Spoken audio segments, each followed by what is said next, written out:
नमस्कार, बहुत बहुत स्वागत। मैं हूं आपके साथ ऋतु ज्ञानवानी। आज हम बात करने वाले हैं शेख हसीना को लेकर के, जो भारत में ही हैं और बांग्लादेश अब मांग कर रहा है कि बांग्लादेश उन्हें वापस भेजा जाए।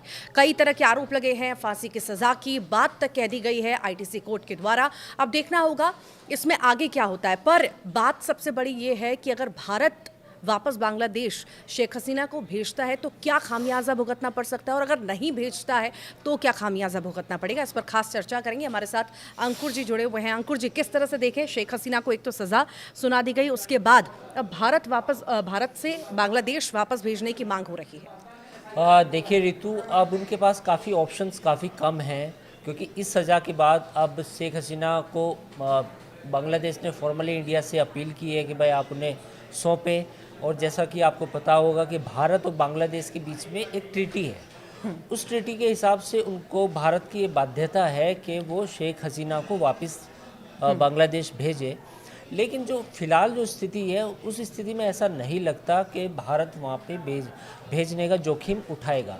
क्योंकि देखिए, जब भी कोई पॉलिटिकल लीडर, और वो भी एक बड़ी एक पार्टी का जिनके पिता बांग्लादेश के राष्ट्रपिता रह चुके हों, उनको वहाँ भेजा जाए और वहाँ पर अगर उनको फांसी दे दी भी जाए तो एक बड़ा कियोस हो जाएगा बांग्लादेश में, और ये पूरी रीजन के लिए भी उतना बड़ी उथल पुथल हो जाएगी। दूसरी बात ये भी है कि इस समय जो सेंटीमेंट है वहाँ पर शेख हसीना के ख़िलाफ़, वो काफ़ी बड़ा है, काफ़ी खिलाफ है, और उसकी जो रूट्स हैं वो कहीं ना कहीं चरमपंथी और जो कट्टरपंथी ताकतें हैं बांग्लादेश की, जिसमें जमात इस्लामी भी है, उसके साथ जुड़ी हुई है। दूसरा इसमें पॉइंट ये भी आता है कि शेख मुजीबुर रहमान, जो उनके फादर कहा जाता है बांग्लादेश को, उनके भारत के साथ काफ़ी बड़े ताल्लुक़ थे। मुक्ति वाहिनी को इंडिया ने 1971 में सपोर्ट भी किया था। तो जब उस वक्त भारत ने मदद की बांग्लादेश को बनाने में, तो अब उनकी बेटी, यानी कि अब जो उनकी बेटी भारत में हैं, तो उनको कैसे सौंप दिया जाए, जबकि वहाँ पे हालात ऐसे अच्छे नहीं हैं। तो पहला पॉइंट तो ये है कि भारत के लिए काफ़ी मुश्किल भरा फैसला है, जो मुझे नहीं लगता कि ऐसा होने जा रहा है। अब उनके पास विकल्प क्या बचते हैं, दूसरा सवाल ये है।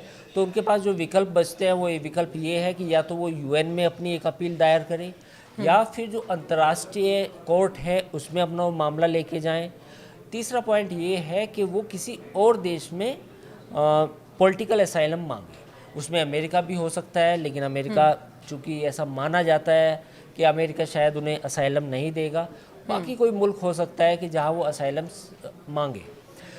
तो ये एक ऑप्शंस बचते हैं। लेकिन इस दौरान आप ये मान के चलिए कि पिछले 1-1.5 साल में जो भारत और बांग्लादेश के जो ताल्लुकात है वो काफ़ी लो लेवल पर चले गए हैं। और ये जो इंसिडेंट हुआ है, जो उन्हें सज़ा का ऐलान हुआ, इसके बाद तो हालात और बिगड़ से गए। टेक्निकली देखें तो दबाव आखिर क्यों नहीं बनाया जा सकता। मोहम्मद यूनुस दबाव तो बना रहे हैं, पर भारत को बाध्य क्यों नहीं कर सकते इसके लिए। देखिए, उसकी तो बड़ी वजह है। एक भारत एक बड़ा देश है, एक पावर भी है रीजन में, और उनको बांग्लादेश को ये भी मालूम है कि जो भारत की वैसे ताकत है वो काफ़ी बड़ी है। तो आप कभी इस तरह की हिमाकत नहीं करेंगे कि भारत को चुनौती दें। दूसरी बात ये है कि भारत के भी वहाँ काफ़ी इंटरेस्ट है, भारत को पसंद करने वाले भी लोग हैं। वाइस वर्सा है, कुछ एक फ्रैक्शन ऐसा भी है जो भारत को नापसंद करता है, वो कट्टरपंथी है। लेकिन कुछ ऐसा भी फ्रैक्शन है जो उदारवादी है, जो भारत के साथ एक बेहतर ताल्लुकात चाहता भी है, और ये मानता भी है कि बांग्लादेश जब बना तो उसमें भारत ने मदद की थी। तो दोनों तरह के लोग हैं। तो मुझे लगता है कि मोहम्मद यूनुस के लिए इतना आसान नहीं है भारत को राइट ऑफ कर देना या भारत पर अपनी दादागिरी चमकाना। वो बहुत मुश्किल होगा। मतलब ये प्रत्यर्पण के लिए कैसे मना कर सकते हैं।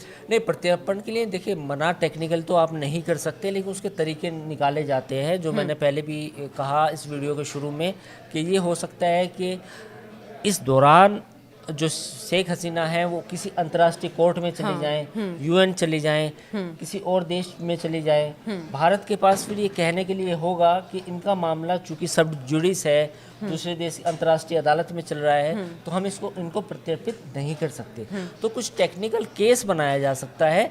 लेकिन वैसे अगर आप वैसे कहें कि भाई वैसे तो ट्रीटी है दोनों देशों के बीच में, वैसे तो एक दूसरे के जितने भी इस तरह के संगीन इल्जाम वाले लोग हैं उनको एक दूसरे को सौंप देना चाहिए, लेकिन मुझे नहीं लगता कि भारत ऐसा कुछ करेगा, क्योंकि इस समय जो मोहम्मद यूनुस की जो गवर्नमेंट है उसमें भी कट्टरपंथी है। हाँ। जमात इस्लामी एक वहाँ का कट्टरपंथी ऑर्गेनाइजेशन है, वो उसने वर्डिक्ट का स्वागत भी किया है, वो मोहम्मद यूनुस को सपोर्ट भी कर रहा है। तो ये तमाम चीज़ें हैं जो हालात को देखते हुए मुझे नहीं लगता कि शायद भारत सरकार कोई इतना बड़ा जोखिम लेगी। शेख हसीना को अगर भेज दिया जाता है तो क्या परेशानी आ सकती है, और अगर नहीं भेजा जाता है तो क्या परेशानी आ सकती है? देखिए, इसके दो सिनेरियो है। सिनेरियो नंबर 1, अगर उन्हें भेजा जाता है तो शेख हसीना को वहाँ फांसी की सजा दी जाएगी। हाँ। इसमें कोई दो राय नहीं है, वो इतनी जल्दी होगा। भारत पर इसका क्या असर पड़ेगा, भारत क्योंकि पर- वहां पर ऑलरेडी तनावपूर्ण स्थितियां हैं। भारत पर इसका असर ये होगा कि भारत को जो सपोर्ट करते हैं, जो लोग हैं जो पसंद करते हैं, जो एक सेकुलर बांग्लादेश चाहते हैं, हाँ। जो उदारवादी हैं, वो सोच कहीं ना कहीं अवामी लीग की थी,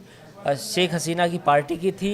और जो वहाँ पर दूसरा फ्रैक्शन है, चाहे उसमें बीएनपी है, चाहे जमात इस्लामी है, वो तमाम जो पार्टियाँ हैं उनके अंदर इतने लोग जो कट्टर भरे हुए हैं जो भारत के खिलाफ कहीं ना कहीं बयानबाजी करते रहते हैं और भारत को पसंद नहीं करते, या कुछ ऐसे लोग भी हैं। तो मुझे लगता है कि जो अवामी लीग का जो चेहरा है, जो उनकी राजनीति है, पॉलिटिकल जो सफ़र रहा है 1970-71 के बाद, वो एक सेकुलर उदारवादी, कहीं ना कहीं भारत के साथ बेहतर रिश्ते वाला रहा है। तो ऐसे में लगता है कि भारत को एक अवामी लीग की जो सबसे बड़ी नेता है, जो उनके लीडर हैं, रहनुमा हैं, उनको ऐसे बीच मझधार में छोड़ना उतना आसान नहीं लगता। चांसेस बहुत ज्यादा कम है उनको वापस भेजने के, ना के बराबर है। ना के बराबर है, ऐसा तो मुश्किल लगता है। क्योंकि वही प्रत्यर्पण की बात हम कर रहे थे, यहाँ जो संधि जो साइन हुई थी उस वक्त लंबे वक्त बिल्कुल, पहले, आप उस संधि है वो अपनी जगह है, लेकिन ऐसा नहीं लगता जो हालात है।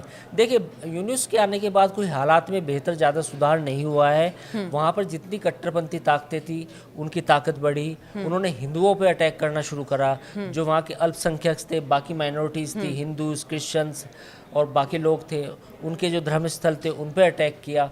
तो जो बांग्लादेश एक सेकुलर, एक उदारवादी सोच की तरफ बढ़ रहा था आगे अपनी आज़ादी के बाद, उसमें कहीं ना कहीं ब्रेक लगा है।